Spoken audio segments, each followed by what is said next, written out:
Hello, everyone. Welcome to Telling Tales here on a lovely Tuesday evening. How are you doing? Good. I hope we make atmospheric tabletop role-playing live streams, which you're watching right now. And you're here for London Ascendant, our Vampire V5 campaign that's been running quite a few weeks now. Before we get started, as usual, first order of the day is to introduce Steve. Steve is our stream manager and handles all sorts of gubbins behind the scenes. Chat, pictures, videos, anything. Hi, Steve. Hi there. How you doing? I'm good. I'm delightful. I'm stumbling over my words on my intro as usual, but other than that, lovely, absolutely lovely. And we will wave goodbye to Steve on that hot topic, and he might pop in later if something goes terribly wrong. Let's get the promo out of the way. So there are a bunch of links down below in the stream description, and they include things like our social media, which is usually, but not always, Telling Tales RP, our YouTube channel, where all our VODs are, if you want to catch up on any of our series that are ongoing, and our Patreon, should you want to support us. We've got another series that runs on Wednesday evenings at the same time, 8 o'clock GMT, and that is Simbaroom, the wonderful dark fantasy game from Free League. So maybe if you enjoy tonight, pop along tomorrow and watch that as well. We also we were planning. I should mention we were planning on having a third series up and running next week, but that's a bit up in the air now. So we'll get back to you on that one. But we will have a lovely one-off game of Alien, also by Free League, on February the 6th. That's a Saturday. Times for that will be confirmed in the near future. But that's enough of that. Let's bring on our players one by one and talk about what happened in the last session. So a little bit of background. The coterie had been sent to a house in London in order to establish whether someone called Vasilis was dwelling there, another kindred. And they were sent by Jack, a Nosferatu of their acquaintance. And things went just delightfully well at the house. It was spooky, bad things happened, and they escalated in the previous session. So without any further ado, let's bring on our first player, who is Neill, who plays Alex Taylor Brown, our resident Malkavian doomsayer and prophet of Gehenna. How's it going? Good evening. I, Neill, am quite well, and Alex is slightly less well. The beginning of the activities last time, we found ourselves in a dark and foreboding, although nicely decorated dungeon with a pentagram of salt and chalk, dead corpse, manacled, emaciated young man, bookshelves. We investigated this to the best of our abilities with our good Dr. Norris, a pharmacological expert, examining the poor man. I examined a peculiar floating piece of paper. Mandrill leapt over a pentagram to examine manacles, and our slightly eager fledgling, Oscar, decided to rummage with the pentagram and play with the salt and move it and other perhaps ill-advised things. Oh, I don't know. We'll see. So let's bring on the next member of the coterie. It is John, who plays Arthur Norris, the aforementioned Ventru pharmacological expert. Who legally, I have to warn you, is not a doctor. To Alex, Arthur's definitely a doctor. If the well-tailored suit fits, then.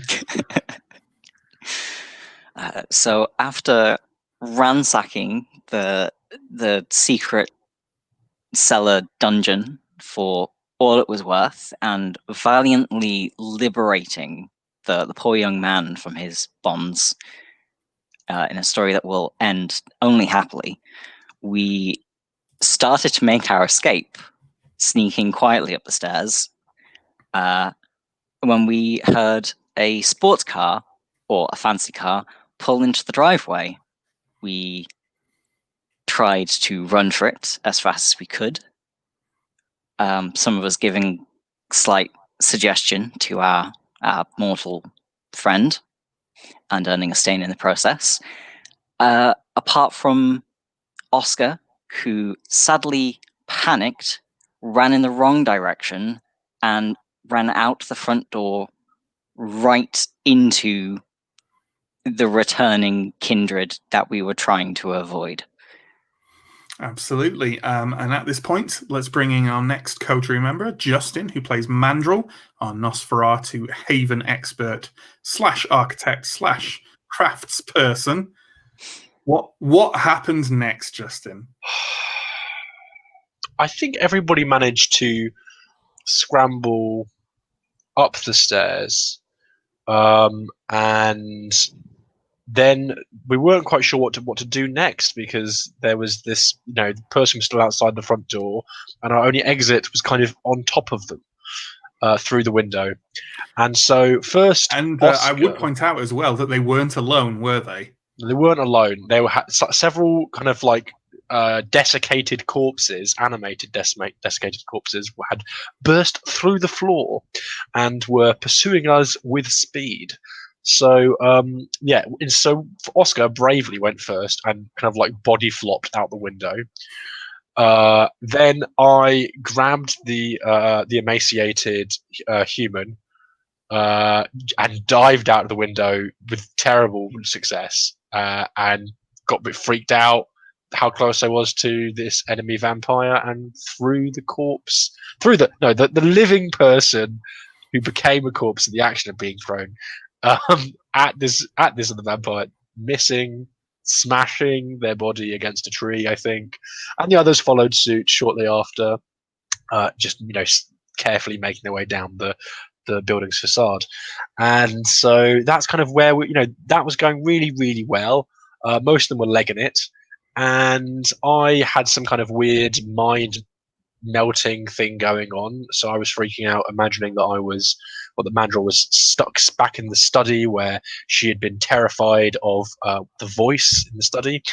And Oscar, what did Oscar do? Oscar decided to go for a car, and then decided, well, will I go for a car? Got in the car eventually, realized that at this point the jig was mostly up and that a vampire was kind of pointing a gun at them. And in the moment's distraction that they had, instead of pressing their foot to the floor, they gave up and were taken inside. Well, by this. To be fair, he did attempt to scramble away, but it wasn't really happening. Yeah. And in the meantime, the other three of you made your way off through the night. Yeah. I had to be carried up. Mandrel had to be carried off. You did have to be carried off. The time loop effect that had seemingly been placed on you had left you stunned in the meantime. I'm sure that's what Oscar will say happened in exactly that same way. Sure. Well, Oscar, to be fair on him, had some kind of weird time dilation effect. And speaking of Oscar, let's bring on Pierre, who plays him. Oscar Kane, our resident Tremere disaster bookshop owner, fledgling, much younger vampire than the rest of the coterie, having only been embraced right at the start of our very first session. Yeah. Now, what happened after the others fled? I mean, Oscar definitely will dispute the story that Mandrel has told, but okay, after having a gun pointed in his face and being escorted at gunpoint back into the house by this horrible necromancer and his undead cronies, I proceeded to be interrogated by this man. He wanted to know who had sent me, and he looked deep into my eyes and tried to compel me, but I nobly resisted for all of about 30 seconds before divulging that it was Jack who had sent us. With a promise from this individual that you would not be harmed if you gave over this information. Oh, yeah, no. I mean, obviously he kept to his word as he chambered those rounds and began firing, which I believe is where we cut last time. That is indeed where we cut to black, both in terms of the story and, for the moment at least, in Oscar's perception of events. So we pick up again probably about 60 seconds later. The three individuals, Arthur, Alex, and Mandrel, are fleeing down down the road away from this house. And for the absolute life of me, Pimlico, that's where it is. I knew it had a funny name in the area of Pimlico in London, quite a well-to-do area. Mandrel has kind of started to come to her senses a little bit and is kind of can mostly keep up her own impetus, like dashing along the street alongside you two. But it certainly seems to not really quite know where she is. Or perhaps more specifically, when she is. You heard not so long ago, a lot of shots ring out back in the region of this house. And do you guys want to role play your initial discussions on the matter after this, or are we okay to skip forward a little bit? Because I know you guys were talking about maybe. You talked about this off screen a bit, so I don't know if you want to go through it. Well, I think Mandrel would be, kind of trying to get a grip quite quickly on where they are, maybe not entirely certain of where, or as we said, when they are. And probably, I think Arthur was dragging Mandrel by her hand or something like that, or escorting her. And so probably the questions will be put to you. Where the study? Are we? When? No, we've left the house far behind us. Mandrel, we need you to come back to now. And to the haven. Because everything Great is haste. going wrong. This brief moment of realization and coming to seems a good point to do our remorse rolls, doesn't it? So a couple of us have stains on our humanity, and we're doing a system where things that are meant to happen every session are kind of happening in alternate sessions, just because our sessions are relatively short. So I think Mandrel and Arthur both have some stains on them, one for feeding accident and the other for overhand throwing a horribly tortured young man directly into a tree. Oh no, Arthur's you have two stains. One for the feeding problem and one for compelling said young man to run as fast as they can, doing horrible damage to their legs. Still, they wouldn't need them for much longer, eh? Yeah. And although we might have I was gained trying to save his emotional life. stains, at least we haven't become a physical stain on a parquet floor. That is definitely Oscar's. To what are you referring? Yet. So make those stain rolls, folks. So for anyone in any confusion about how that works, you have a humanity score and stains, like a humanity tracker, and stains come in at the opposite end of it. And basically you have a pool consisting of the number of empty spaces between your humanity and your stains. I rolled 6 die one stain, 7 humanity, 6 die, and I gained 3 successes. No. Is that not how it works? No, it's not the difference. It's the number of empty spaces between humanity and stains. So you roll 2 dice. If I've only... oh, yeah, okay. It's 7 in one direction and then 1 in the other. That makes more sense, yeah. That makes more sense. How did you do, John? I succeeded, so I feel really bad about everything. You feel really rubbish. I also succeeded. I got 2 successes. That's fantastic. Then you just lose those stains. They're eliminated forever. I mean, not your guilt. That will last forever. But that's great. You don't lose any humanity. Good. As you are trying to bring Mandrel kind of round and to the present time, you hear a very distinctive sound from down the road back towards the house that sounds like a sports car, initially revving its engine and then screeching out into the road and driving away. Cool. In fact, I go so far as to say, you know what? Right, who's got a die in front of them? Roll a d10 for me. I rolled 7. Oh, okay. Then it drives away from you. Oh, I've got this. Did I throw something? Yes, but we'll get to that later. Oh, God. We have more pressing things we must do. Alex is saying this whilst moving as fast as possible whilst remaining in vocal range. We should return and then discuss further. Sure. Where's we- Oscar? Do yes, we that is a slight problem. think he took Oscar with him? Is Oscar back there? Maybe. Let us discuss this when we are in somewhere with fewer ears, yes? We might not have time. Gunshots in the middle of London get the police involved. Whatever.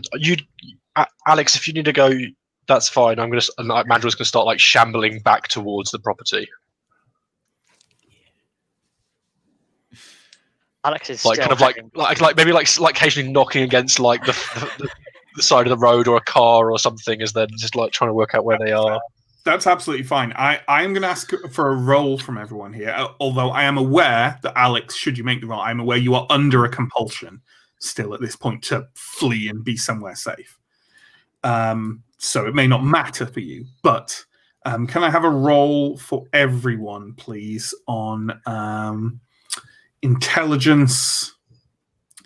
Intelligence plus composure, so the two attributes, please. And I don't think it's a too difficult. The initial difficulty is 2, but I'll give you some more if you get higher than that. I assume I'm not rolling. Oh, you're definitely not rolling, Oscar. And in fact, I think we can shuffle Oscar off screen in the depths of injury where he belongs. I roll 3 successes. Okay. I also rolled 3 successes. Cool. Mandrel? Same. 3. Same, all 3 successes. I tell a lie. I rolled too many dice. Rolled 2 successes. Okay. So all 3 of you, I would say, come to an immediate realization, and you needn't, this needn't affect you if you're, depending on what you need to do as a character. Leaving, if Oscar is back there, or other things are back there, that could be a masquerade breach. And people who've got a 3 can also clock that a masquerade breach in a London currently controlled by the Second Inquisition. I mean, basically, if you leave Oscar back there, you are probably leaving him to the Second Inquisition. So Alex is still Assuming going. he's still there. I'm going to follow. I get that Alex needs to. Because I'm just gonna. your clan bane was triggered, right, by bestial failure or mess critical, one of the 2. By having a compulsion in the first place. Okay. Yeah, I'm going to wave Alex off. Markavians be Markavians. I'm going to head back to Mandrel because I don't want to go back, but also we may need to burn the plate to the ground. Yeah, or yeah, sure. Things probably need to be done in some form or another. Yeah. That's absolutely fine. Well, first let's have a chat to Alex about what they're going to do. So, Alex, what if your companions have run back now? The thing is, your compulsion is telling you need to be somewhere safe. Yes. Yes. And I guess the question mark is how safe. So I believe. Let me just double check actually the compulsion because it even describes it. If I can find compulsions. So paranoia is a safe spot. So it could be somewhere with just good visibility to make sure I'm not snuck up on. The Haven obviously definitely counts. A car probably wouldn't. A sewer might count, except maybe in London. Sure. Yeah. May I suggest? Obviously you're running off, so we'll scoot you out of the way now. But I would suggest, obviously you can go back to the Haven if you want, but feel free to have a think about what Alex would consider to be a safe spot, and feel free to do a bit of player suggestion on it in the kind of thing in the area where you might be, and we'll come back to you in a bit. Okay, you guys. So you are now heading back along this street. A number of lights are going on in windows, and people are kind of like at least one person is sort of like you can see them leaning out and peering over. Obviously, a well-to-do area, you don't get many gunshots here. You don't get many gunshots in London anyway, although far more in the World of Darkness. Yeah, I don't think I need to narrate it too much. You dash down the street, you see the hulking form of the house you just fled from ahead of you in the large kind of semi-overgrown grounds. Yeah, the sports car obviously is gone from the driveway, and the door is just hanging open, and light, kind of the yellowish golden light from the lighting inside is spilling out along the gravel pathway leading up to it. You cannot see or hear anything. Anyone, you know what I mean. Have you caught up with me now, Arthur? Yeah, especially if you're sort of shambling. Yeah. And well, then I think yeah, I would go straight probably for the door. Sure, I think that's perfectly reasonable. So you dash over there. Arthur, presumably hot on your heels? Or is Arthur being a bit more circumspect? I'm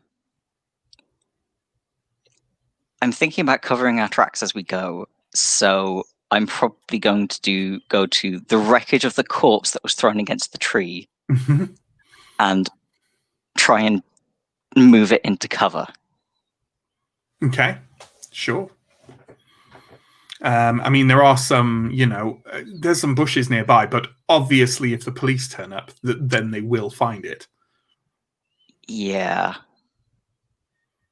Oh, and I'll probably be covered in blood. Shoot, I will leave it for now. Let's go in and get Oscar. So in my head, Arthur kind of pauses for a second and goes, I think there might have been a similar thing with Mandrill, but it's like still I'll fresh make Mandrill blood. do it. Not time to think about it. It is fresh blood. Yeah. So Mandrill, you go up to the doorway. You can't see anything unusual from the doorway. Actually, you know what? I think you can see something unusual because I think I described that the floor had bulged. Yeah, it was the soil outside the door had bulged up. But specifically, you know how we described it as like, it's a hallway kind of across from the front door, and directly in front of that front door is like a kind of switchback staircase leading upstairs. Yep. On the underside of that switchback staircase, you can see a small splatter of blood that was not there before. Are you going straight in? I'm going straight in, but I am keeping an eye out for any of those corpse things that were chasing us.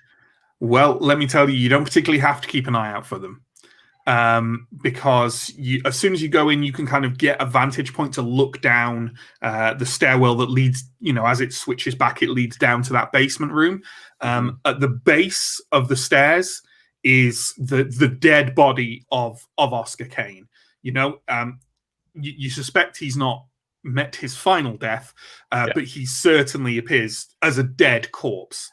His chest is just a ruined mess. And there's blood kind of spattered around the place, as is always the case with kindred. A lot less blood than you would tend to find in a mortal body that had just been riddled with gunfire, depending on the kindred and how full they were of blood. The two walking corpses are stood, one quite near the top of these stairs, one more near where Oscar is, and as you come kind of up to the top of the stairs, they turn round towards you, kind of slight flakes of skin and bits of flesh dropping off them and dryly fluttering to the floor. And they do as they did before. They start reaching out for you and clambering upwards, their mouths opening, but only a kind of dry hiss emerging from their throats. Are they very fast? They're not, they're not like zombie slow, but they're not as fast as a living person would be. And Arthur, are you in the house now too? I'd say I'm like a bit behind you because I paused by the corpse, but probably by now. I'd say, by the way, that we're now going into conflict. I think that's safe to say. Yeah. So yeah, we've got these two corpses coming towards you. So the first thing we do is take care of any ranged attacks, but I don't think either of you have any ranged weapons, and these corpses certainly don't. So in that case, let's look at newly initiated physical combat. So is anyone going for them?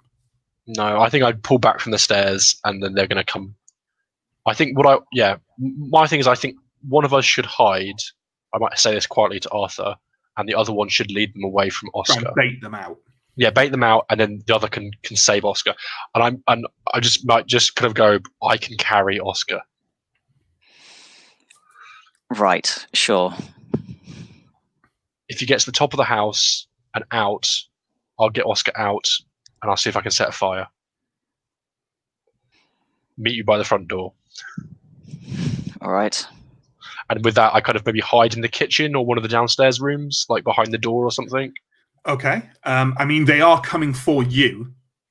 But if I disappear behind the switchback staircase, then they might see Arthur and. Well, we shall see. We shall see. We shall see. So normally, what would happen is it's newly initiated physical combat first, and then everything else. See, I would say that the one at the top of the stairs is close enough to you that it can lurch towards you and initiate physical combat before you can do your other stuff. Okay. So, okay, sure. So I thought they were at the bottom of the stairs, but that's... No, one of them's near the top and one of them's by Oscar's body. Okay, in that case, this might switch up our plans. Yeah. To the point where, I mean, and it doesn't mean you have to remain in physical combat with it, but I think it will get... That's cool. It's going to attack you. Do you want to try and avoid it or try and fight back? If I can get the first punch in, then I definitely will. Well, in Vampire V5, how it happens is you both attack at the same time. If you're fighting them, then you basically have a roll off, and the person who succeeds hits. I think I will. I think we'll have a roll off, and I think I will make a rouse check to spend a point of blood, which will take me to hunger 5. But cool. I think potent. Well, actually, no, I won't do that. I'll save that in case. But does your potence affect your combat? You can add it to feats of strength, so I don't know. Maybe it doesn't affect feats combat. Of strength is not combat. Right. In that case, don't worry about it. I'm not going to blood surge because reasons. Sure. So in that case, what we'll want is a dexterity plus melee roll, and we'll want brawl? that from. Dexterity plus brawl, not melee. And you, we'll see. I rolled 2 successes. Okay. Rolling down a prowess. This is from Neill here. Prowess adds potence to the damage of brawl and half potence to the damage of melee. Okay then. So here's the thing: if it's tied, that's a good question. Because you're both fighting and no one person is happening before the other, what happens in the case of a tie? Could the super cool, super strong vampire win? Well, that depends on what the rules are, Justin. Both deal 1 damage in the case of a tie. Okay, cool. Mine's aggravated damage. Just both of them are just straight up damage. Okay. Where mine is aggravated. I was going to say, as it's already coming to blows, would I also be able to get a hit on, or is if that's what you want to do, if you want to strike on it, or damage a weapon if that's more than 1, we'll double check. While Neill double checks that, let's sort out Arthur's strike. Okay. Yeah, I don't think it can. I think it can potentially fight multiple opponents. I have the rule from it here. 1 die is lost from a pool when defending per successive opponents that are targeting an individual. If attacking multiple opponents, the dice pool must be split accordingly. I don't think this thing is clever enough to do any of this. I think it's just going to focus its attack on one person and just take the attack from someone else. So with that in mind, let's give it a kind of nominal dodgy thing for you. Arthur, so just give me are you getting out your baton? Yes. Yeah, so give me a dexterity plus melee roll, please.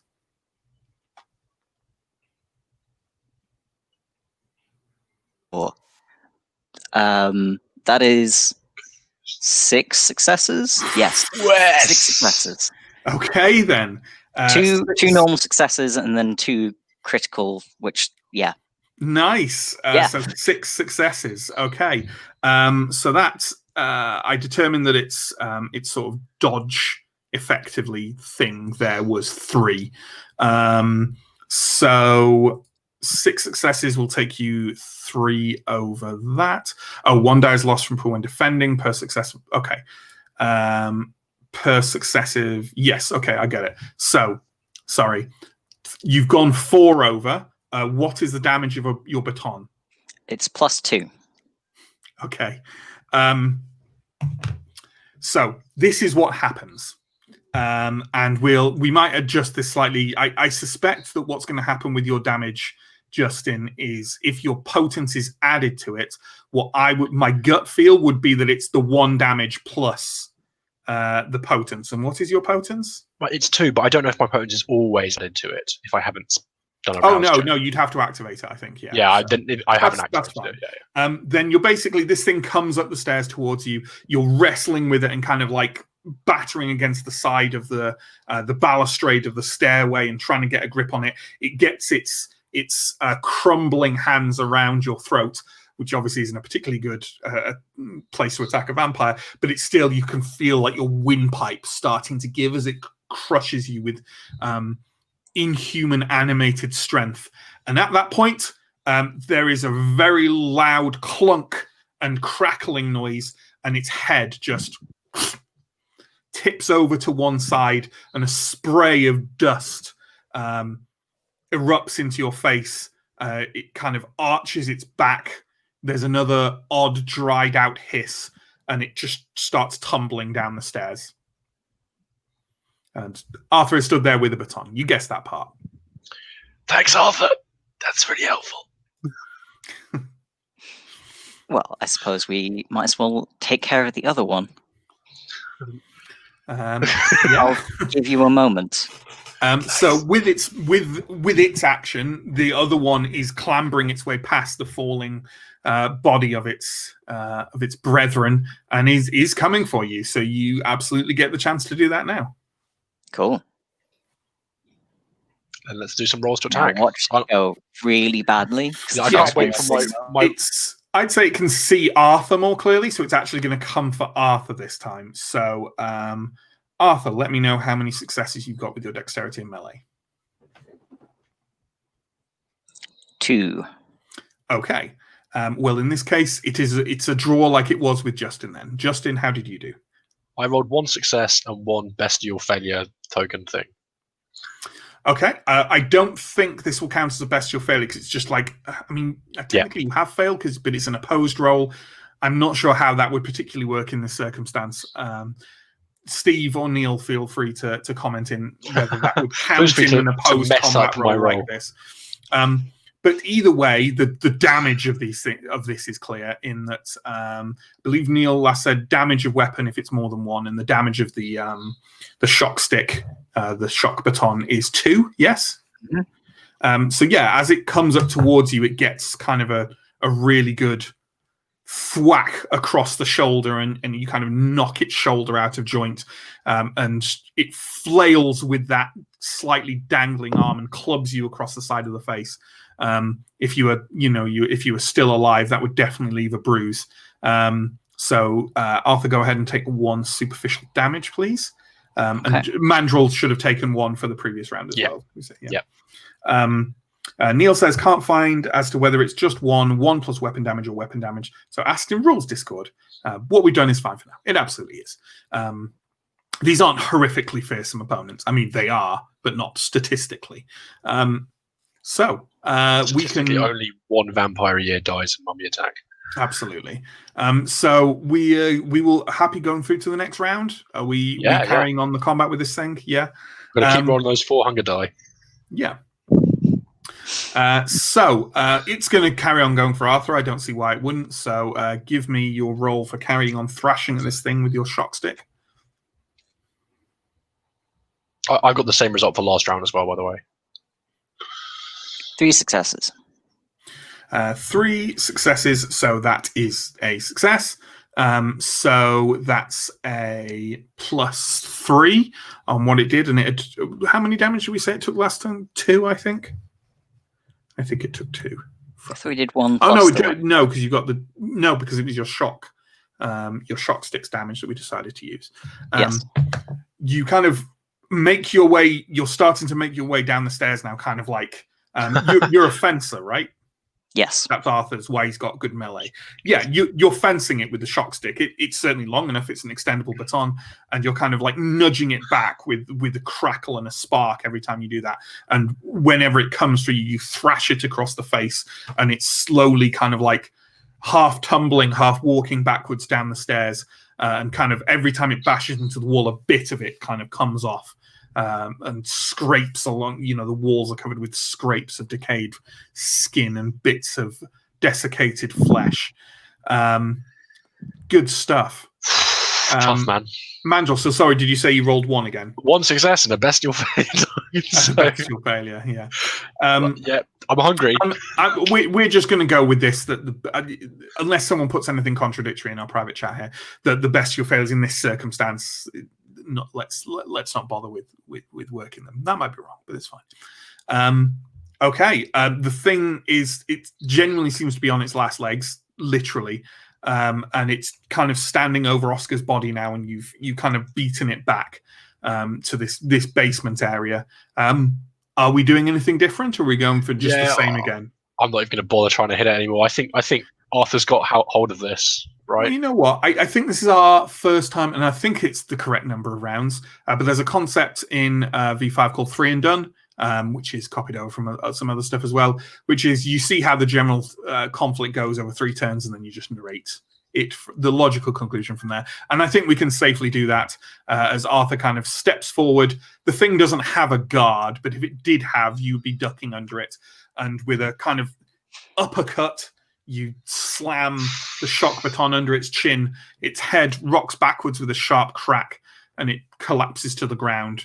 And it's not exactly decaying in front of your eyes, but if you didn't, you suspect that the whatever rate of decomposition it has is speeding up in front of your eyes, as bits of it seem to be just sloughing off, kind of over the floor and Oscar's legs. I give the baton like a couple of flicks to try and get the corpse debris off it, and maybe wipe it on the bottom of Oscar's trousers. He won't care. Certainly not in his current state. He's not caring. No. Well, the main things we were worried about with the Masquerade breach, the like what exactly? The Oscar's body. Yeah, would be a primary one. Kind of the corpses, but if they're not animated, then there's ultimately only so much you can do before the police inevitably arrive. Your idea of a fire is a good one. Is Oscar? Yeah. Okay. Is Oscar at risk of like their final death, or? I mean, Oscar looks dead. Right. That means Oscar either has met his final death, which is kind of possible because as a vampire is only, a month or 2 old, him meeting final death might not look that much different from a vampire in torpor. But, there's a strong possibility he's just in torpor, so you have to kind of play it as you will. So I think you'd see Arthur would probably see Mandrel looking towards the secret room and seeing if you could maybe just stuff Oscar in there for a day or 2 and come back and liberate him once the police have gone. But if we're going to burn the place down, yeah, I don't think that room is going to escape the notice of anyone. I think you're right, Arthur. Comes in here. I kind of just scoop up as much of Oscar as I can, and like black clothes hide blood really easily. Sure. If you can bring the body outside in. Yeah, no, I'm already going. Like, I'm still a bit shaken, a bit. That's why I wasn't rolling very well. Sure. And so kind of but happy to remove Oscar from the situation. Mandrel, what's left of them. Yes. Do you still have the passports? Yes, somewhere here. I kind of touch my chest. Yes, in like Good. deep pockets inside your coat. I think we determined. So I think Mandrel's going to need a strength plus athletics roll to get. Well, what is your strength plus athletics? 6, I think. Yeah, I was going to say 3. So do you want to take half of that? I'm happy to. Yeah, unless you want a particularly rousing success. Or I don't want the rousing carrying. failure. That's the thing. I don't want to be on Yeah. 4 hunger or potentially 5 hunger soon, and then have like a bloody vampire. And you just nom down on Oscar. And Well, he's basically gone already. Yeah. So I'm happy for you to take half in that. So you kind of heave the remains of Oscar onto your shoulders and start kind of slowly but steadily making your way up those stairs and out into the night. Arthur, about this fire. Yes. Yeah, I'll leave that one to you. Is the kitchen functioning? I mean, there's only one way to tell. I'll long. try go into the kitchen and try the stove. You go into the kitchen and kind of go up to the stove. It is it's a very posh stove, posh enough that it does not have a gas line. For some reason, this kindred didn't want an active gas line stove in their house. However, there are firelighters. You can set a fire, but it's gonna, you're gonna have to try and do it quickly, and it's not going to be terribly easy.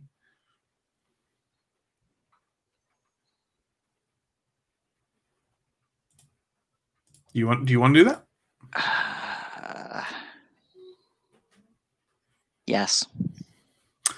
I think I'm going to specifically start it by the corpses. Okay, yeah, you can get some. Yeah, sure. They seem like good kindling. So yeah, you grab the firelighters and kind of there is some wood in the kind of it's one of these kind of iron wrought. The kind of thing, like a little door and for people to cook very very posh food on. Ironically, for people hundreds of years ago, for whom it would be very basic. It's an Arga, exactly. You gather the firelighters and the wood, I'm assuming, make your way down to the corpses and try and set it on fire. Here's an interesting roll for you, and I think this is a good chance to do a bit of a wacky roll here. I want composure, because I'm not going to say you know how to start a fire. Everyone knows how to start a fire, but you're trying to do it in very strenuous circumstances. Composure and survival. And not burning myself. Yeah, vampires don't like fire. So. Not over. Okay. So I'm composure and survival, please. Difficulty 2. I'm rolling composure with 2 hunger die. This isn't going to go well, guys. Yeah, no spending on the willpower. Would you like to succeed at a cost?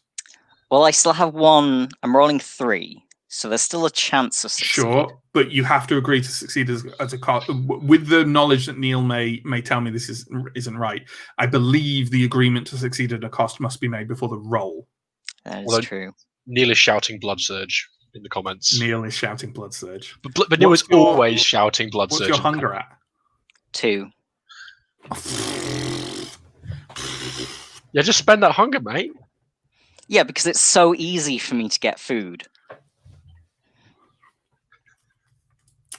Well, Well, you do you, Arthur. You do you. You do you. Oh, success at a cost explicitly has to be done after the roll. So I'm exactly wrong. Cool. And it can only be done if you roll at least 1 success on your roll. I rolled 2 successes. I think that's fine. I think that means it takes you about 30 seconds to get that fire going. But yeah, you spread some of the fire. You get some that, when I say firelight, it has firelighters, but also, like the barbecue material. I don't know what it's called, the waxy stuff. You spread that on the corpses, put some wood around it, set it going with matches, firelighters.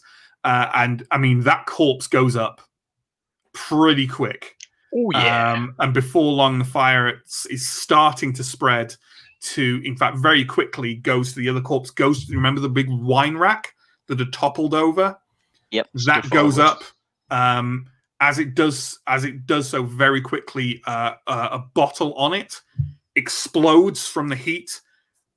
alcohol goes everywhere, and I think we need to make a frenzy roll for you. I was going to say that as soon as the second corpse lit, I was going to run I'm for it. afraid you do not move faster than fire, young man. That is fair. Oh dear. Frenzy roll. Yeah, frenzy roll. Is this our first frenzy roll of the game? I think it I is. believe so. It might be, and also there we go. A willpower roll can be made to resist, adding the character's humanity divided by 3, rounded up Nice. to the dice pool. So yeah, you roll your willpower. That'll be your temporary willpower, and you add your humanity divided by 3, rounded up to the dice pool. Difficulty is set by the level of provocation, and in this case, we're going to go with it's the equivalent of a bonfire. So we'll go with difficulty 2. Okay, I'm very glad I succeeded that remorse check. And I believe in this. I was thinking about this the other day, and again, Neill will probably know more than me, but I think there's no specific rule for rot Shrek in this game.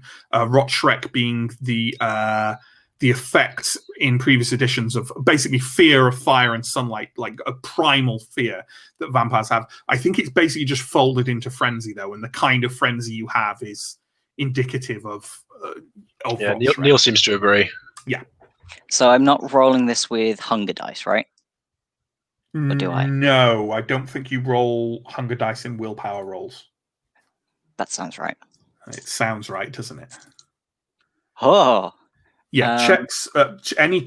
Any checks, willpower, or humanity dice pools. So no hunger dice. 8 successes. Way! I roll. Cool, Yeah, cool as a cucumber. four, Wicked fire starter. good ones. Yeah. Arthur is completely unfazed, and perhaps even takes a moment to admire his handiwork, and then get the fuck out of there. I would advise very strongly. Yeah. So, Mandrill, you're out of that front door and making your way swiftly towards the end of the drive. I'm assuming you're just moving as fast as you possibly can. Yeah, I think I kind of have an inkling of maybe taking Oscar over to the corpse and seeing if I can coax some blood into Oscar from the corpse. Because of the whole, Oscar not no die for Oscar, please. That's Sure. the way I'm going to say that. I don't know the immediate rules on that. In fact, I think I tried to look up the torpor rules in V5, and it was borderline non-existent. So you know what? Let's just have a quick look at my cheat sheet to see if I've got anything in there, but I very much doubt I have. I might have something in the damage section. Incapacitated until some form of healing is carried out. But then you can't do healing until you drink. So, yeah. I would say that if you bite open, this guy's fresh body and force that bleeding body part into Oscar's mouth, I think at the very least we can roll for it. So there's a bit where it says, to cut short a period of torpor, one can feed a slumbering vampire enough vampire blood. There we go. Oh, enough vampire blood. Vampire blood. Yeah.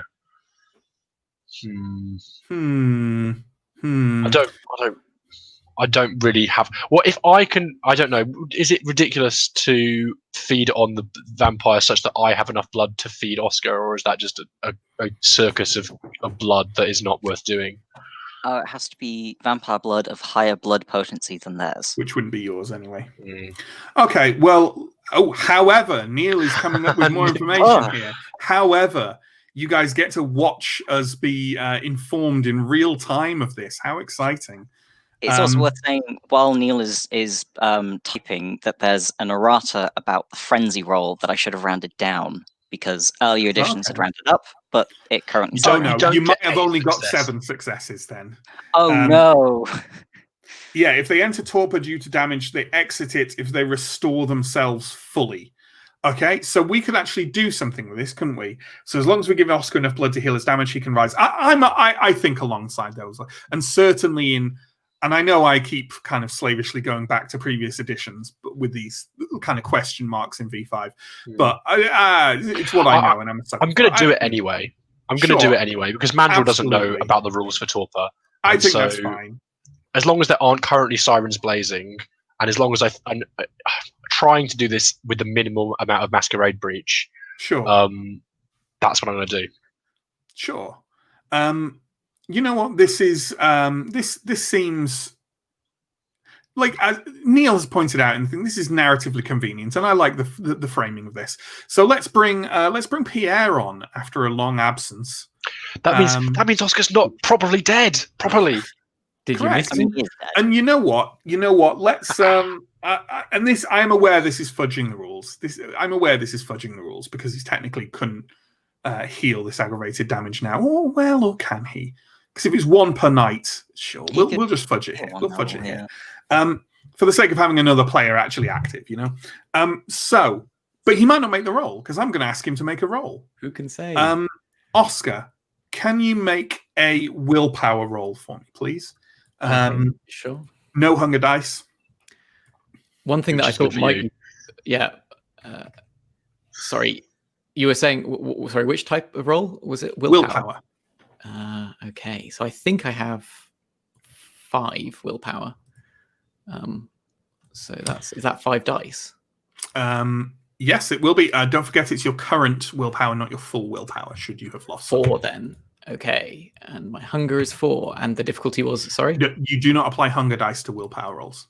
Okay, that is a good thing. 4 successes. Holy hell! Yes. You got 4 successes. 4 successes on each. Well, I think it's every night. undoubtable in that case. You know what? I was umming and ahhing over how many successes and what exact effect it had. But you know what? I think that Oscar's mouth clamps onto that unfortunate dead man like a leech. And let's just check how much you could potentially drain in... I have a merit called Iron Gullet, which is kind of appropriate.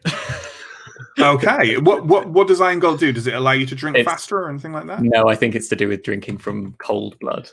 Well, I mean, this is barely cold, Yeah, sure. as I'm sure Mandrill's guilt would tell you. So, harmful drink, human drained and killed. I mean, it's a bit of a fudge. You know what? We'll go for, because he's already dead. We'll go was for a quite emaciated harmful already. drink. A harmful drink from a human that risks death unless treated. He was emaciated already. I'd say you can drain this recently dead young man dry and restore 3 hunger. Okay, so that puts me on To a one. maximum, like a maximum minimum. You know what I mean? You can't go down to 0. Okay, that takes me to 1 hunger. So Although you are killing them, so this would be one of the only No, situations. he's already dead. Oh yeah, He's fair already enough. dead. Yeah. oh, this is the moment that we realise he's actually had a pulse this whole time. Yeah. Good. Done. Cool. I imagine this Done. takes some time. And you know what? It actually just takes 3 combat rounds. If you're draining someone with no care for their health whatsoever, you can actually do it really quite quickly. And if it's And Cool. I think it's 1 hunger per 1 turn per hunger slaked, so it's not long. And then you know what, Oscar, change 1 of your aggravated to superficial. I realize this is a fudging of the rules, but you got those 4 willpower, and there we go. Yeah, There we go. It's it's a narratively satisfying miracle. that you've It's a done it. Christmas miracle. I only have 4 aggravated damage. Yes. So I guess my eyes open. Mhm. You kind of come to awareness, the cooling, slightly sickly blood fills your body, and you are slowly aware that in front of you is a house with some smoke pouring out of the window and the door, and Arthur and Mandrill are stood above you. In fact, I might even be licking the wounds closed of the Sure. corpse in case Oscar forgets to do so in their extremely, effed up state. Yeah. I'm glad to see you. Where's Yes. I think so.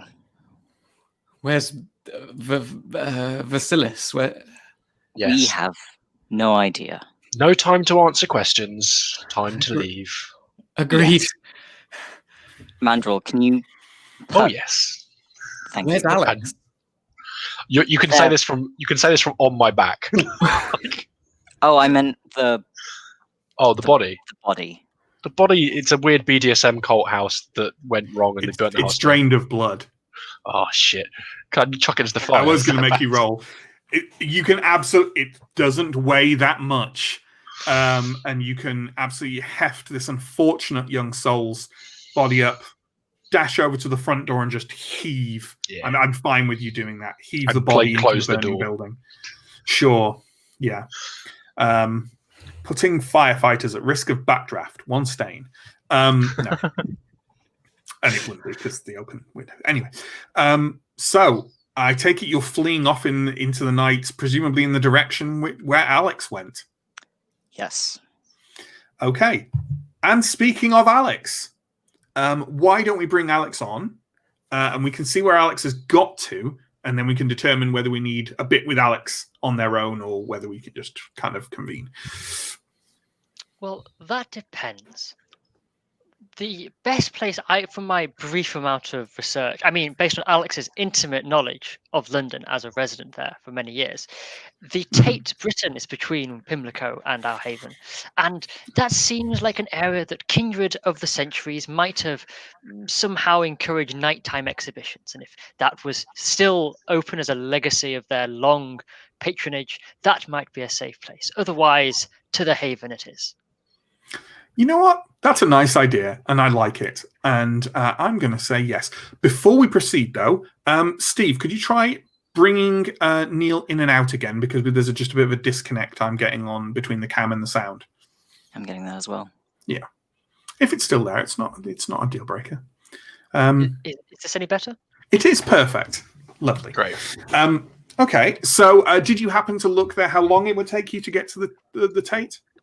About Goodness. 5 minutes, 10 minutes, depending on where in Pimlico. Not long. And then another 30 minutes to the Haven from there. For people out there who aren't familiar with maybe London, the Tate is an art gallery, a very large, famous art gallery, with some historical stuff in there as well, I think. Alex, I think you have run all the way to the Tate and are now entering it at some speed. Casual speed, probably, you know, power walking your way in. Definitely. Alex is nothing if not elegant, as they try to not look like they're running away in fear. Running for your unlife. So it appears to be a nighttime exhibition, a kind of a late night showing, and the showing it appear as you kind of go in and have you got there is a surcharge on the door, but have you got resources? I have a dot in resources, so that's probably enough. That's perfectly enough. You know it costs £10, and you hand it over and go through and looked up and down a bit because obviously somewhat dishevelled from your run, although not sweaty. I believe we all did Flush of Life. I am also beautiful, and that allows me to get past a number of issues. Absolutely, but no, there's no there's no opposition. It's just you are not the general public here, who all seem to be quite upper middle class. It seems to be quite a swanky affair. As you wander through, you see around you that the exhibition seems to be one of modern religious art. There are kind of, displays of kind of modern art takes on, religious iconography and kind of, paintings in a surrealist or a mod or even a modern revivalist fashion of religious figures from around the world. It's not purely Christianity. It's kind of a wide spread of them. Alex will feign interest looking at these items for a moment, making sure that there is no one paying attention, and then we'll head to the heart of the Tate, where there is a lovely cafe, nice views over everything nearby, and also probably a corner Alex can sit in and watch everything else happening and stay safe. Absolutely, that seems like a good idea. As you stride over there, kind of, there's a cafe area, as you say, which is still effectively open, and people are buying, wine, other beverages from there. And as you wander over, let's have a roll from you, shall we? Let's have a, I don't think composure is the safe one here. Composure plus awareness roll, please. Does this count as being something to help me be secure? No, but does your awareness, does it have instinct? It does. You can use that. I was more asking because if it's to do with being secure, I don't have a penalty from the compulsion. Okay, it's definitely nothing to do with being secure, but you can go ahead and use your speciality of instinct on your awareness. 4 successes. Oh, more than enough. More than enough. You are walking past, kind of almost, very fixed on your destination, just kind of glancing side to side, because it would be, you would be unusual if you weren't looking at the displays for some reason. And as you kind of round one row of them, a pillar that was in your way before, kind of like you move around it, and at the end of a long row of artworks, kind of perpendicular to where you're heading towards this cafe, there is a large display in a modern art style, lit oddly, kind of from below and from the sides, of what appears to be made from discarded rubbish and wrappers and kind of discarded items of various sorts, electrical and ornamental and the like. A statue has been created from these, and each individual item has been painted vivid gold, and the statue is the shape of a giant roaring golden bull. I think it's safe to ask you for a willpower roll at this point. Do you think so? It depends what for. I was going to say, if you don't want to go over and contemplate this and the meaning of it. That seems fair, cool. As that is of quite great interest to me. Mm-hmm. Let me just find out how much willpower I have spare. Classic interest in roaring golden bull. Just standard. Well, Alex is a capitalist. 5 successes with the critical. Yeah, then you can do as you wish. I'm wasting my good roll. Doing it. It's the stock market. Then I will take note of it, head to the corner until I'm safe. But then as soon as I do feel safe and it starts going away from me, before I do anything stupid like contact my coterie, I'm going to investigate. It's far more important. Sure. Absolutely. It could help me avert Gehenna. I must examine it. You retreat to a seating area and kind of peer around and people watch for a while until you feel, if you had a heart, you would feel, you have a heart. If you had a heart rate, you would feel it build out. Oh, you do, Blush of Life. I have Blush of Life. In that case, you feel your heart rate lower itself. And as soon as you feel calm and safe and rested, you can stand up and go and investigate it. I will do just that. Okay. You go and take in the display in all its glory. It's, you know what? Let's have, first off, a roll for just appreciating it, I suppose. So shall we have resolve plus craft? That seems like academics? Yeah, go on. Yeah, I think that's a decent sub. I actually have a dot in that, you see. Oh, that's good. Oh, phew. I'm rolling my best rolls in succession. 5 successes, and I nearly rolled a messy critical, but did not. The work itself, the subject matter intrigues you, and it seems to have had a lot of care and attention lavished on it in terms of it's being displayed a bit more prominently than a lot of other stuff here. But honestly, as a work, you're not hugely au fait with the art world, but it seems a little bit of a pedestrian art student notion of a way of constructing this. Some of my contemporaries in university might have created it.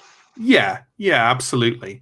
Shall we have another roll written now, please, for resolve plus investigation? Because I'm assuming in taking this in, you're taking in, the surroundings and various other aspects to do with it as well. Yes, although I have no dots in awareness, so that's just resolve. Sure. 2 successes. Okay. The only thing you can find of any, significance is it does have like a little, not a plaque, but a card. It's slid into a plastic sheath in a little stand next to it, and that gives the name of the artwork, the year it was made, and an accreditation of the artist. The piece is labeled London Ascendant. And who is the artist? The artist is credited only as R, the letter R, and it is created in 2020. I'll make a note of that.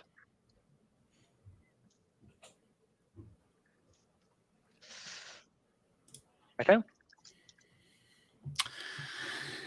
Okay, so how long are you going to stay here? I will spend a brief amount of time looking around to see if I can find any other works that are of similar interest to me or made by R. And as soon as I've done that, I think that will have done my that will have coincidentally done my I am a normal art lover routine enough that I can then leave. Sure, absolutely. I'm going to ask you for this role, and I won't explain quite why, but it should fall into your wheelhouse anyway, so I'm sure it'll be fine. Can you give me a... you know what? Actually, there is one thing I want to do afterwards. Go ahead. I would like to do a premonition on that statue. Absolutely. Let's make this roll first, because it's one that's kind of over time. I will let you pick whichever social attribute you are using to convey your general art personness to the crowd, plus performance. Okay, so I'm not going to set a difficulty. I'm just going to see how much you roll. I should really get a dot in some kind of performance or something like that. Okay, I'm using composure plus insight, if that works for you. No, you'll have to be performance. Sorry, performance. Then I'm just rolling composure. But don't forget, don't you get a boost on social roll? Like you can use your presence or something? This will count as a social roll. But I am beautiful and stunning, so if it's to do with my great looks, then I could use. If you're using composure, I'd say yes, because people, they'll notice you more, but they'll distinguish you less, if you see what I mean. So I can use the bonus from looks. You can. Sorry, yeah. You can use your speciality from that, or whatever it is. Another 4 successes. Okay, that's absolutely fine. I'm getting worried by this. Like I'm waiting for the penny to drop when I need them. It's absolutely fine. You've got 4 successes. Let's move forward. A premonition. Yes. That's a rouse check first, right? Yes. I'm very skeptical. So premonition is resolve plus auspex. And then that. And I failed the rouse check. Oh dear. Oh God. Not again. So 1, 2, 3, 7 successes with a messy critical on my premonition. Nice. And what's your hunger gone up to now? 3. Okay, not too bad. Not too bad. Okay. You kind of wander around, the place a little bit, and then kind of return after your kind of show of looking at all the different art. You return to the piece of the golden bull and stand before it and open yourself up to whatever messages from whoever, whatever, is you channel through your body and your mind. And as you do so, the bull turns, gazes directly into your eyes, and says, I am Ascendant. I am coming. Wait for me and do what you can to bring about my return.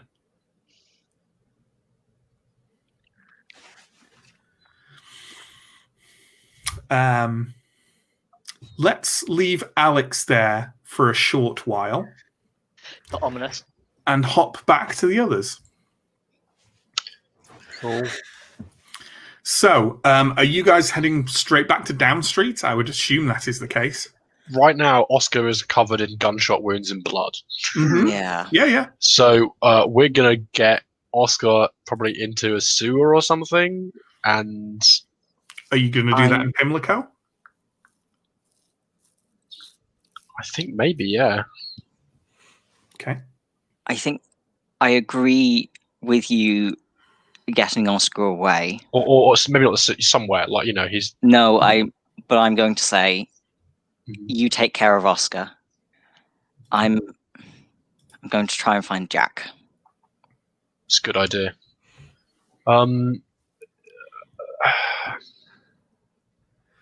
But yeah, where's Alex?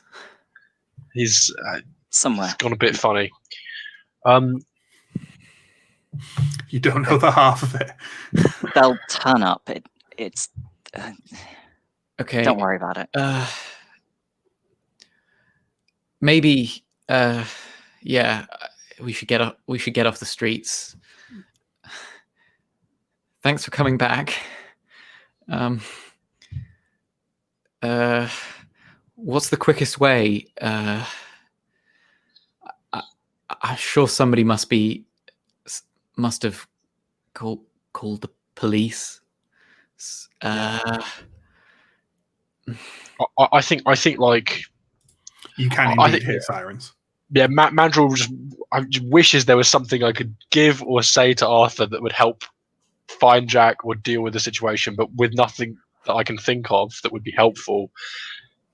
Maybe I just kind of, well, good luck, and then kind of start dragging Oscar towards a manhole cover or something, or whatever method. You do have a very long, swathy coat on. Who's you? Who's me? Mandrill, you've got a big, bulky coat, right? I mean, if Oscar wore that, all the blood and gunshot wounds would not be visible. Just a suggestion. It's true.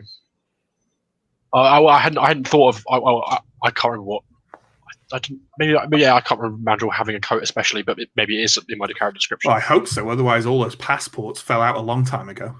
Yeah, I think I kind of just I thought well, sure. I think we agreed you had a big long coat that stuff was And stuffed. pockets. I think We stuffed Sure. the stuff in the pockets. In my head, it was like not exactly robes, but like an overall thing that had Yeah. plenty of pockets for tools and stuff. yeah.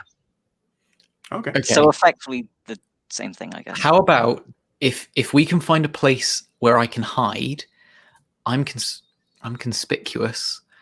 If we find a place where I can hide, you can get me some sort of change of clothes, come back here, and then meet me back here, and then we can walk out of here like nothing happened. Yeah, I think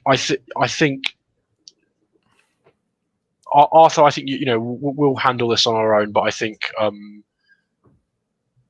we'll find that we'll have to do something. I'm not leaving you alone, Oscar, because we don't need you wandering off. I don't say that in a derogatory way. I just No. we've already lost everything. I don't want to wander off. It's worth noting, like, I'm not encouraging you towards any direction, but it's worth noting that while obviously something is horribly wrong with Oscar's chest because of how vampires work, he's not bleeding. Yeah. So there is blood stains, but there's no. If you see what I mean. So if you wanted to just cover up the wound, that's all you need to do. Yeah. Okay. Well, then For let's him to say look bad, but passable. sure. Then let's say Mandrill has a coat and is and happy to And if not, Arthur certainly has a jacket. I do. I don't know if it'll fit Oscar, but It fit well enough. Let's be real. Arthur. Doesn't The need to be reason you're not fitted. giving me your jacket is because you're like worried that I'll get something icky on it. Well, you I will have get some icky very on it. good I dry see cleaning. through you, but not in character. I'm happy for Mandrill to have a coat that can be buttoned Yeah. up. You know. Then let's do that. Let's stop Thanks. wasting any time, and then let's move. Mandrill and Oscar start kind of walking away back towards the haven. First, Okay. give me one of those passports. Sure, and then I'll give Arthur one of the passports. I'll do Just a one? quick check that it is the guy. It's definitely the guy. In the passport, he has long hair, though. Okay. Okay. And Well, I mean, still black and white. Yes. Tuck it in a pocket. And yeah, I'll head off to Lambeth. yeah. Yeah, sure, cool. I just feel like reminding you that Jack definitely asked for everything you find there. Oh, fair enough. Then I will take all of the He didn't passports. want just an example and you hold the rest over him. He Yeah. specifically for everything of value in identifying Basilis that you might find there. Okay. I was more doing it hadn't as like remembered, here is proof of part of what we've got. but come find I out mean, the rest of it, kind of thing. You Okay. can do that if you want, absolutely. I'm just saying that that's not what he asked for. Well, then, for If the he said sake all of, them, I'll take if all you of said them. otherwise, then I'm happy to kind of reach into all my various bits and bobs and pass you all the things that I have. I'm not saying you have to follow it. I wanted you to be reminded of what the terms of this arrangement were. That's Although I might hold on to Thank you. one of them, because then we've divided our evidence more equally amongst people who might go missing. It's fair. I've sort of got the coat huddled over me, and I'm kind of doing my best, sort of dishevelled person who you're not going to look at, And I'm not handing over the currency. and I'm not handing over the book. Yeah. Do I still have the book on me? To shreds, you say? It's fine. Let's say you had it in like a side pocket, and it's Didn't fine. stop any of those bullets, so No, must have been on the side. it's fine. Apart from anything, I wasn't focusing on what you guys were doing in the basement, so I may not know you've got a ridiculous amount of money. No, probably Yeah. not. Either way, Let's get off the streets. Yeah. Sure. So, Arthur, you are making your way to Lambeth to see Jack. Is that right? yes. And Mandrill and Oscar, how are you making your way back to Down Street? Then are you going underground, or are you? If Oscar's wearing the coat, are you risking it? You know.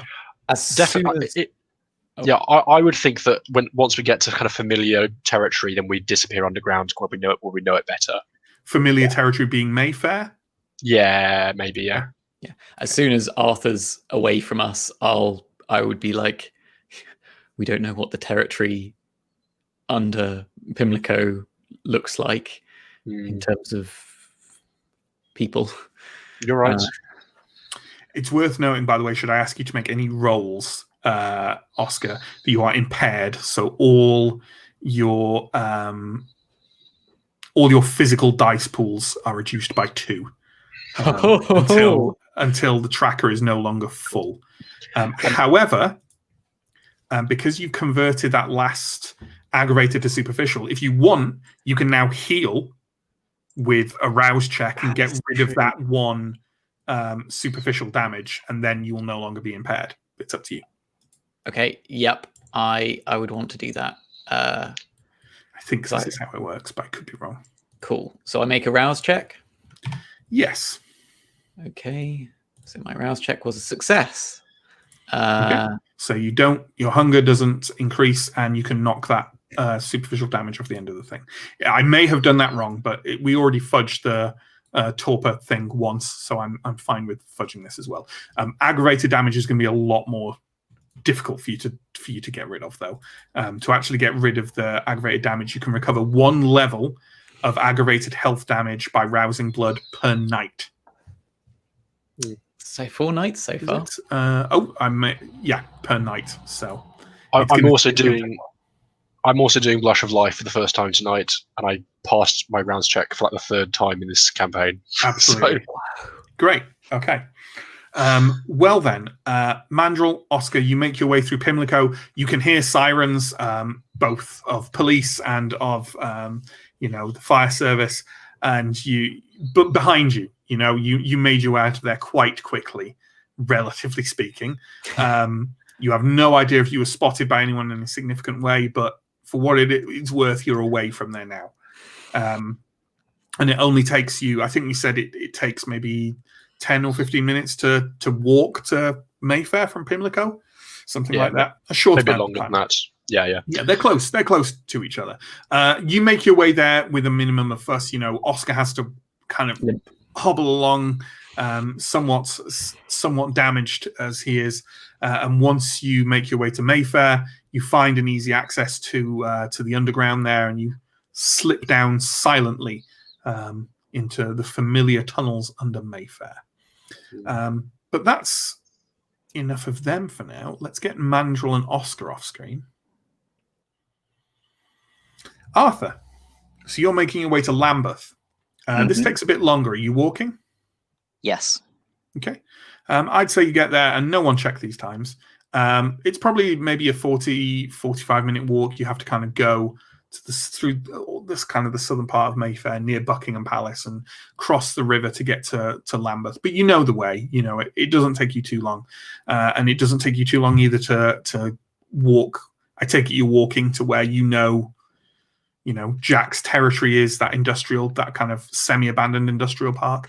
Yeah, I was planning on doing like a slight route around to try and pick up a trail, and then ending in the alley where Alex and I met him before. Okay, so you're trying to kind of drop in case anyone's tracking you or anything like that.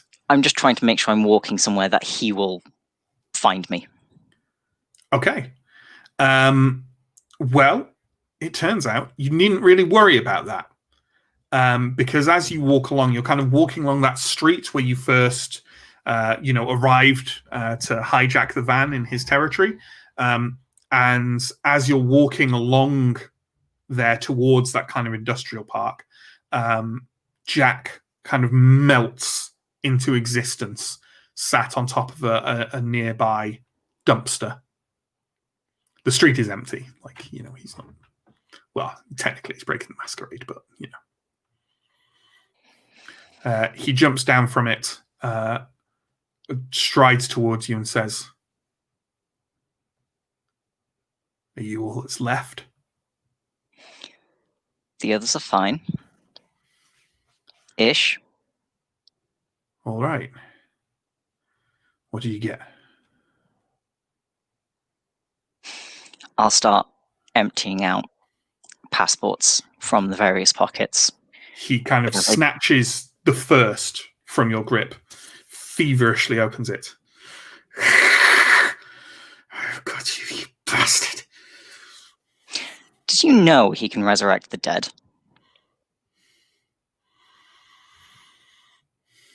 Not specifically. But you had an inkling.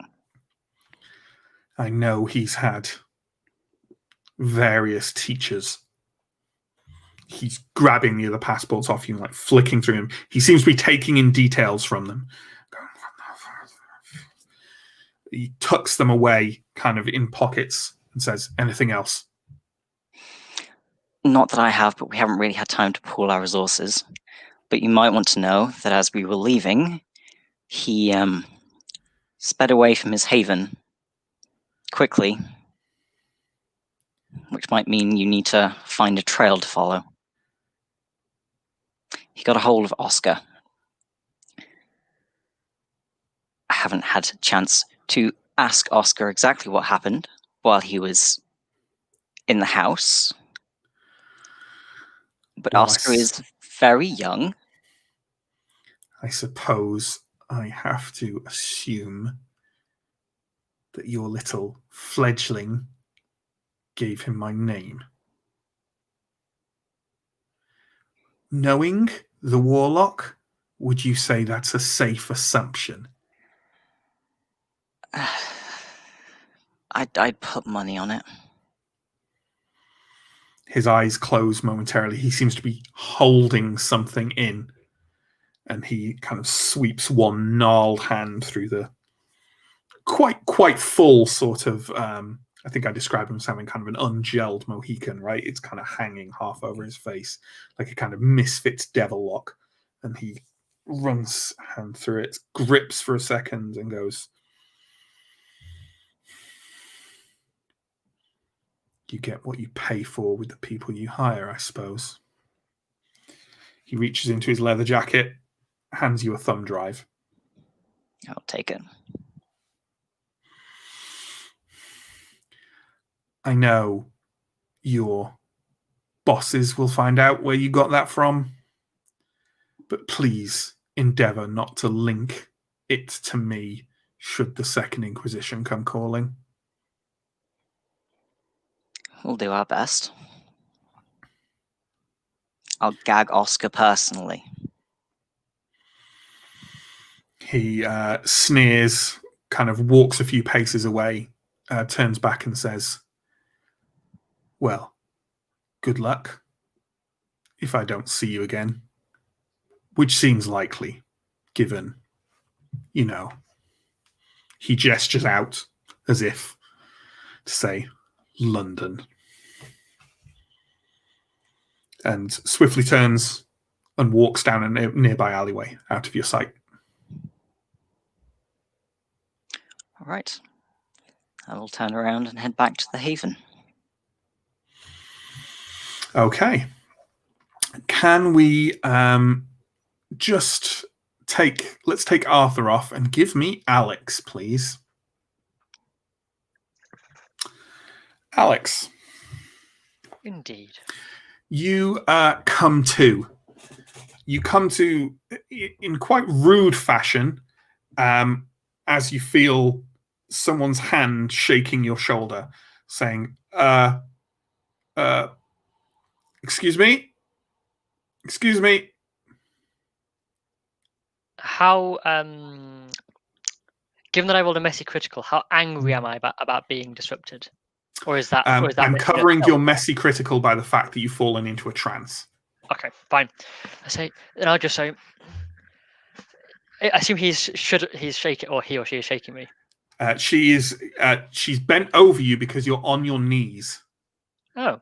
Kind of tilted slightly back, staring at this statue of London Ascendant. Yes. Can I help you? She kind of moves around into your vision and says, is this some kind of are you okay? I am quite You're bleeding. well. I'll you touch are my aware nose. of hot, kind of sticky lines down your face running from your eyes. I'll quickly think, yes, it is a performance. Please, let me do my work. It is quite important. I appreciate that, but we weren't told about this, and we are closing now. Are there others around? I'll just quickly look about. Mm-hmm. I say, I will have to come back and practice another time. Do you have a napkin? Sorry, I was intending to finish in a different way. She kind of reaches into a pocket and brings out like a handkerchief and says, "Keep it." I'll stand up and gracefully dab at the rivulet, at the massive amount of blood on my face. Why, thank you. That is very kind. Are you sure you would not like it back? She kind of looks down wide-eyed at it and says, "No, that's quite all right. Could you vacate the premises, please?" But of course. I would not wish to cause any disruption to your normal evening schedule. It is a fabulous exhibition that you have put on. My compliments to you and to all of the artists. She nods and kind of starts to usher you towards the door. I will walk out gently and as if I'm not being ushered, but also not deliberately antagonistically. Absolutely. On your way out, could you give me a wits plus awareness roll, please? No instinct boost for this.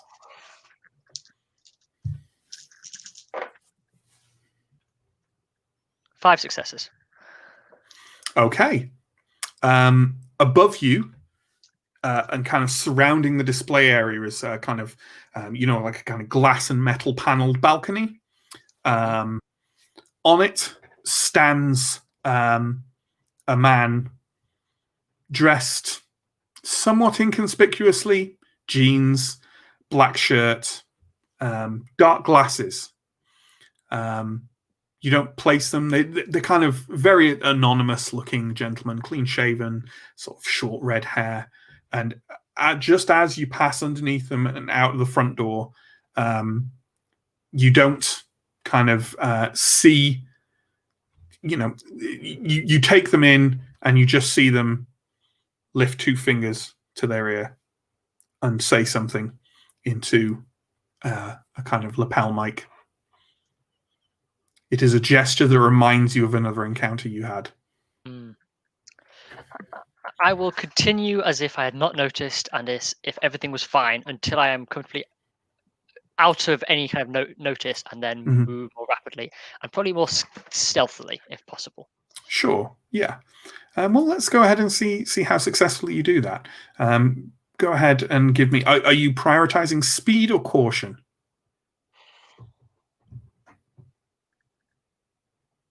Caution, but I think speed would look too obvious. Sure, then give me an intelligence plus stealth roll, please, for making your way. Oh, you know what? Stealth or streetwise. I think either is valid.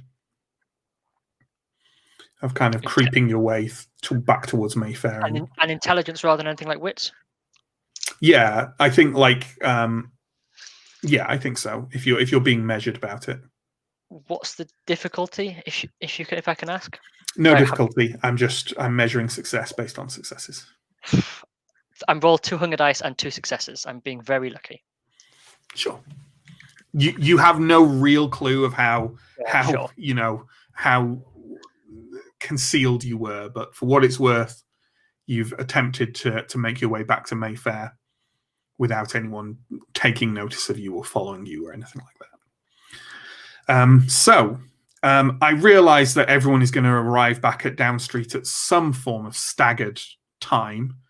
But I don't see any point in simulating that. Let's just have everyone back, please, and have everyone arrive back at Down Street. If we do want to know how quickly it was, I would imagine that Mandrel and Oscar arrived back first, making their way through the underground and tunnels back to Down Street. And then Alex, probably not too long after that. And then Arthur a short while later. So go ahead and have your reunion. Oscar, it is such a pleasure to see you again in such good condition and spirits. I cough a little and probably stagger a bit. And I just sort of shrug off the coat and hand it back to Mandrel. Thank you, Oscar. I need some rest. I'm sorry, Alex. Quite all right. Please take your time. You have had a very difficult night. Oscar, before you go, what happened between you and Vasilis? Just curiosity. I mean, he shot me. Obviously. I thought that he would come after us in the car. So I tried to get away. I thought we could get away in the car, but I wasn't quick enough. He took me back into the house, and he asked me who sent me. I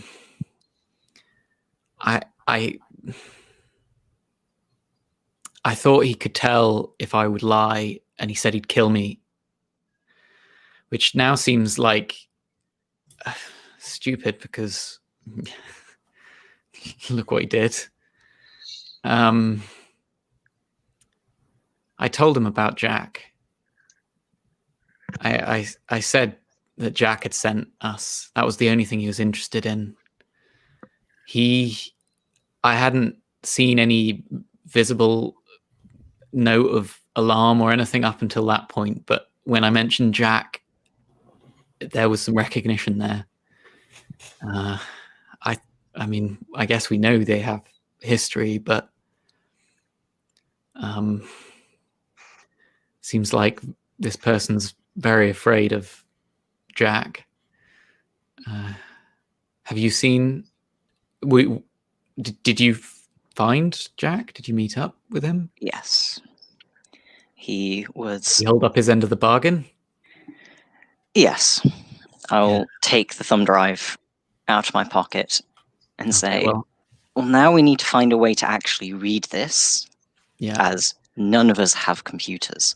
But But first, we're I done. feel like we need to, if you see him again, if he asks, I think we go with the line that we didn't say anything. We didn't. I think if we let him know that I gave him up, I think we're doomed. Of course, Oscar. However, he could be here already and has heard this entire conversation. That is a risk we must always face. He seemed like he had other things on his mind. But it's a good point with Jack. You know, you don't want to play him too clever. I don't know. I was forced to. I don't. Oscar, it was sorry, Jack, if you're listening. It was a difficult situation. I am I'm sure. really sorry. If Jack wanted expressly not to have his details known, he would have not told us who he was, or sent an intermediary, or some other convoluted scheme to ensure that we ourselves did not know. By the way, if he does want to kill you, there's not really anything you can do, so I wouldn't worry about it. that doesn't make me any less worried. Oh my God, Mandrel. If you can't change something, you might as well just not worry about it. Yeah, I mean, I suppose. Okay, and Alex, what happened with you? Oh, I simply had a calling elsewhere. I know this may be difficult for you to believe, but it was critical, and it had to be now. But I found some very valuable information, or I believe that it will be valuable information at some point soon. And there was little more I could do for you at that time anyway. But I'm very glad that you returned. Everyone was in a tough situation. It happens. So next time you ran off. Of course not, Oscar. How? That is such a cruel insult. I am wounded to my core. No, I simply had a very important calling that I had to attend to.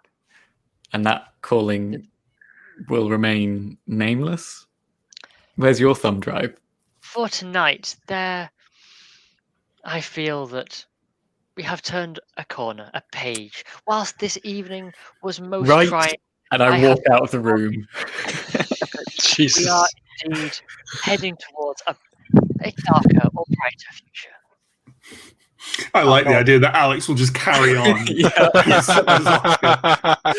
I like that. I'm not raising my voice so he can hear. If he doesn't want to engage in my enlightenment, that's his problem. Yeah, my problem indeed. No, I'm unaware of that. Yeah, fair enough. It's probably now, I'd say, about 3 a.m. or so. Does anyone in the coterie want to do anything else for the rest of their evening? There's probably about 3 or 4 hours of the night left. Or are we happy to draw a veil over the rest of this evening? I desperately need to feed. Okay. And Yeah, I would like to too. I actually do desperately need to feed. And I think that I've had literally nil luck feeding so far. So I guess blood bags at this point is probably the best way of doing that. Sure. I think that's absolutely fine. Well, let's deal with Mandrel then first. So how many blood bags do you consume? I'm on 4 hunger right now, so I think I will consume. No, I'm not going to consume 3 blood bags. I think I will consume 1 blood bag, and I will spend the rest of the 2 hours searching for rats. Okay. Well, in that case, yep, knock your hunger down by 1. And let's make a... So there should be an easily findable role we can make for searching for rats. I kind of think we've done this once already. We have done it before. We've sometimes gone with, I think, Animal Ken is... Well, it'll Sorry, be you go, what's it called? Is it not called a vegan? It's composure plus animal ken. Composure plus animal ken. And I think it's farmer. It is farmer indeed, yes. I farmer.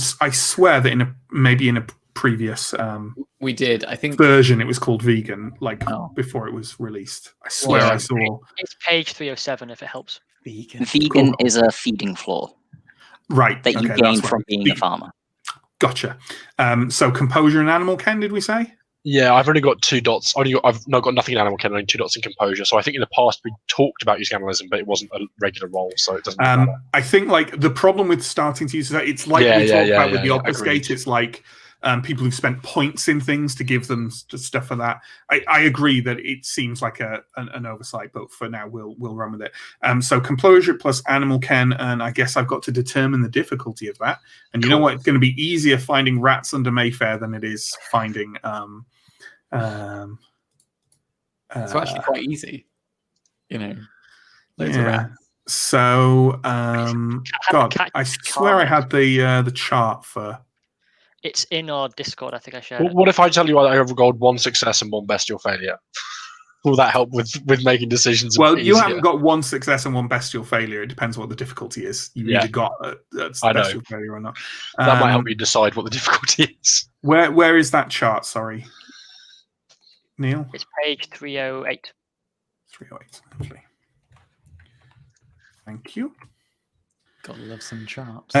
Well, the lowest difficulty is 2, so clearly it's a bestial failure.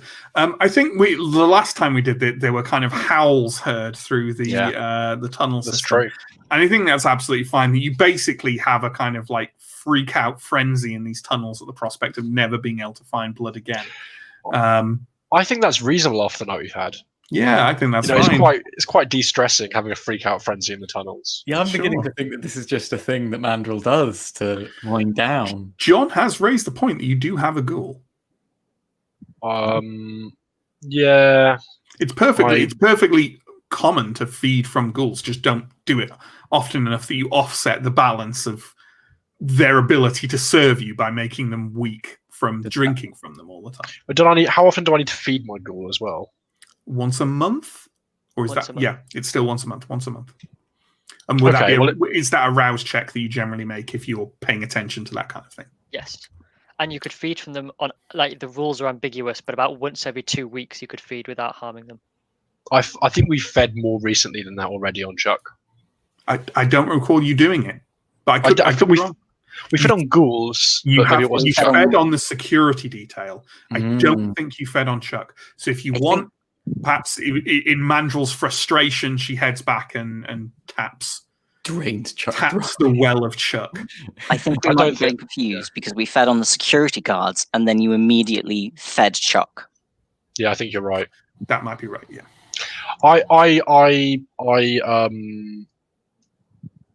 am not going to feed on Chuck. Okay. Workers' rights. Sure. It's also worth noting, obviously, Oscar, that's your prerogative now as well, not Chuck. But Arshad is now technically your ghoul. Okay, yeah. Although not until you start feeding him. And I guess won't be completely your ghoul until you fed him 3 times. Assuming that blood bonds work in V5 with ghouls the same way they do in... I have no idea. I need to be told this by somebody. No, absolutely. You have not been told. Just occasionally. I think you are aware that ghouls have to be fed by vampires. Yeah. I think you are aware of that. I think I've observed that. Yeah. Can I... Are we still on Mandrill's bit? Or I'm good. No, I think we've covered Mandrill's. We'll hop over to Alex's now, though, because Alex did say that they wanted to I would like to do an actual hunt as we have time. I'm not sure what methods are available to me if I have set things enough up that I can use an Osiris roll, or if I would need to roll a different type. I'd say you can't use an Osiris roll, but let's have a think about it. Well, how when you fed not so long ago from your 2 touchstones, how long ago was that in game time? Probably. Oh, I that mean, it was wasn't like 2 2 weeks ago, nights. was it? It's like it was a few nights, Yeah. so I'd have to be Yeah. feeding on other people who I knew by the network. Yeah. If not that, then I'd. Sorry. I don't think we've set it up enough, because you did drink from them that one time, but I wouldn't say you've got that network set up yet. So with that in mind, what kind of technique do you think you'd be feeding via? I think either Siren or Scene Queen. Okay, Probably well, I'd say probably Siren, because I've got looks. and I think Scene Queen, like you I don't have a almost scene, implies a kind of familiarity with something. But yeah, I think you going out and seducing someone is perfectly reasonable. So given given Alex's looks, etc. So what's the role for that? Charisma plus subterfuge, and I'll add my 2 for stunning. Yeah. And the difficulty, I believe we established for Mayfair, was 4. Was that right? Did we establish that? Healthy working class neighborhood, downtown, blah, blah, blah, blah. It's a wealthy neighborhood, which is technically a 6. I think it was 6, but we lowered it for some convenient reason at the I time. cannot remember why that I think was. the reason was just that we'd never be able to feed otherwise. Yeah. Yeah. I think that was the reason. You know what? Actually, I'd say Mayfair, in the world of darkness here, the vision I had of it was that it was like sort of upper class, but with elements of other things, of decay and things like that. And I'm leaving the kind of upper class neighborhood. I am aware that Mayfair is super upper class. But for the convenience of the setting and where you are and stuff, you know what? I'm actually going to assign it the Bohemian hipster neighborhood one. Like we're right next to both the Hyde Park, Kensington Gardens, Green Park. So like there's You're next to Soho as well. We're next to Soho. Let's say you go. I mean, Soho makes much more sense to go hunting as a siren anyway, right? I think and that's that would definitely be a Bohemian hipster neighborhood. Okay. So if you want to go hunting in Soho, a territory which has not technically been granted you, but it is central London, so there shouldn't be any landlords there, because there are no landlords in central London, according to the landlord delegation you met. So it is technically not your neighborhood, not your territory, but as far as you're aware, there is no one in that territory. So if you want, you can go hunt. I think we have to stick to what we have here. You can either go hunting in Mayfair at difficulty 6, or you can go hunting in Soho or a similar nearby neighborhood at 3. Okay, I am going to go hunting in Soho, and I'm going to blood surge it to make absolutely sure that I succeed, because otherwise I risk a bestial failure. Although, of course, that could mean that the hunting is for naught. But yeah. Well, I'd assume I'd get a vessel who I could drain 2 blood from. So. Oh yeah, it's just finding one vessel, isn't it? Yeah. Go ahead. Sorry. Also, Alex just loves to blood surge. Those are some complicated emotions going over Neil's face right now. So I've had a bestial failure, and I've gained hunger from my rouse check, and I've spent a willpower, and I still have the bestial failure. So that's not very good. Would you join the club? You know, earlier when I said that I was waiting for the bad things to come. Yeah. Bad things have come. Now here's the question. I mean, I could offer you to succeed at a cost, but effectively, isn't that the same thing as a bestial? It's not the same thing as a bestial failure, because at least this way you get the blood. And it's less. Alex, would you like to succeed at a cost? Yes. I would like to succeed at a cost. Okay. That's absolutely fine. Yeah, as has been discussed in our Discord a bit, this is, I guess, something that's meant to, I have an idea for what to do with this, but it's meant to be done in collaboration with Neill as a player. Are you happy to run with my one, or have you got anything to throw into the ring? I don't know what yours is, so sure. Yeah, it's just I feel like I'm telegraphing it if I. What I was going to suggest is that because I've been a bit eager tonight and I gain hunger from it, and there's a risk of this failure. Just that I was either sloppy and fed a bit too much, or although that's not really a failure, that'd be more the best messy critical, or just sloppy in terms of Masquerade breach. My cam seems to have gone away. Can you Your guys still cam hear me? has frozen. Yeah, you have frozen. Can you hear me though? We can hear you. Yes. Okay. I will remove myself and reintroduce myself. Goodbye. Now we're in charge. Oh, Oh, damn! no. Just for a brief moment, we had power. Let me Now the camera is black. let me try And now we stopping have my nothing. cam. And for Now some that's reason me. I'm now Arthur. Oh, That sounded oddly. It was That's terrifying. no good, is it? Oh. It's fine. We'll just pretend you're Sombra. Yeah. The Sombras would look more terrifying. Absolutely. No, we pretend he is La Sombra. I'm not sure there's anything I can do That's about what his this. name is. Maybe just we can leave it on black No one screen. needs to see you. You're just Yeah. a voice We're of, here. of I Give don't know. me 1 second. I'm going to try and unplug my cam and replug it in. Very spicy.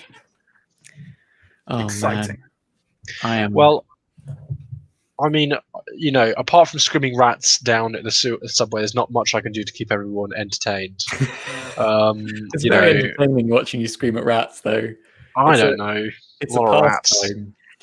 On the plus side, I had to get 2 successes with my willpower roll rather than just the 1 and the bestial failure. Huh. Man. What's weird is Oh, you know It's what? gone. You know what I will do, and I will hop off just for a second. I'm aware we're near the end, but let me just try this one thing first. Okay. I am going What's to weird? hop off StreamYard entirely and hop back on again. So, Okay. Sounds So- like What would Arthur be doing this time? Well, this depends on an answer to a question that I was going to ask Matt of, do we have any means of accessing a thumb drive? I'm assuming not, because we don't we have don't have any computer. electronics. Yeah. In Well, which case, I would probably ask a ghoul, because Ooh. Arshad is our courier to contact Win, right? Mm. So What's on this USB again? We don't- whatever information we bargained with Jack for, which I think is I'd- information about London. I'd say we just buy a computer. And not plug it into the internet. Yeah, I mean, Oscar's shop has one, and that's not very far away, and also there is internet cafes, but then you have to connect it to an internet. I'd just buy a cheap computer. They're a few hundred, like you get a cheap laptop, a few £100. And Mm. somebody's Also- recently come into a bunch of money. Yeah, can I buy with rubles? Yeah, actually, that's Sorry. I was just sort of wondering, like, when you were like pocketing all that stuff, like when Yeah. you were disassembling that thing, Mhm. you weren't doing it super subtly.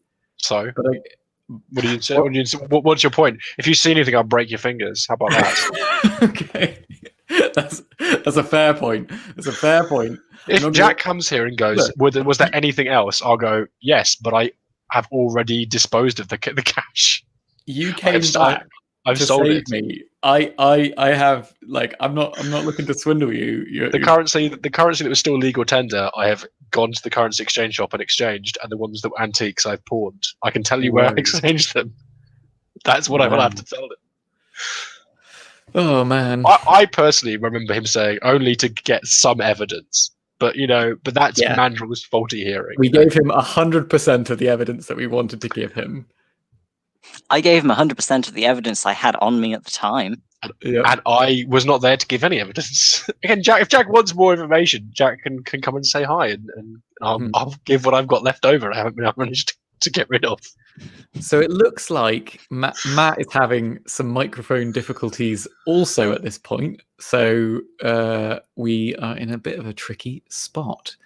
The worst case scenario, could he use, I don't know, a different device? Possibly. Possibly. You could join on. Oh, he's gone. He's gone. He's vamoosed. This is just a curse. I mean, we can just say what we do and how successful we are. I think so. I think we can retcon it that I had a perfectly successful Yeah.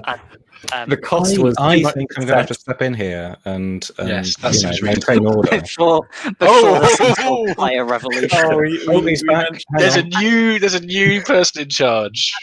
and New Matt did Matt. promise that we'd have Better our. Matt. hello. Oh no, Hello, he's Matt. gone. Oh, we were this close to a coup. I know. I could hear you. And I will punish you in time. So give me 1 second. Sorry, to make sure everything's good again. Is that all right? Can you hear me? Okay. Everything is You good. sound like you're using a webcam. I didn't do anything, and it just Very started good. working. To me, I suspect my codecs fell over for whatever reason, and right. then It does sound like- reasserted themselves, which doesn't usually happen.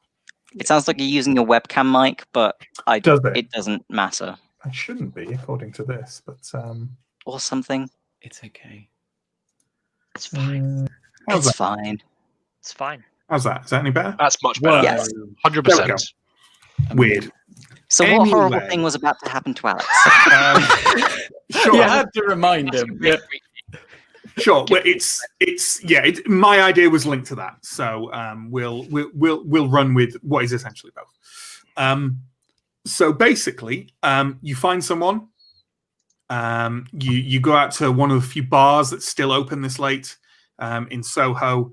You rapidly find one of the mortals who, for whatever reason, seem to be irresistibly drawn to the unimportant flesh that you occupy compared to your obviously burning spiritual self. I'm spiritually more beautiful than everything else. Yes. Yes. You manage to abscond with them in order to, under the pretense of going back to your flat, and you end up sort of wrapped around them in an alleyway, drinking deeply from them. In your hunger as much as you can do while remaining safe. So I think take two hunger, which means you gain 1 overall. I think. You leave them kind of like leant up against the wall of the alleyway. They'll be fine, you're sure. And as you proceed outwards and onwards, you catch the briefest glimpse of someone watching you from the other side of the road before they turn a corner and are gone. You're not entirely sure, but you're almost certain it was the man from the Tate.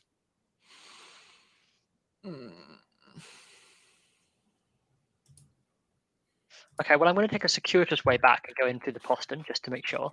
Mm-hmm. That's absolutely fine. Otherwise, I'd be quite happy with my successful trip. Sure.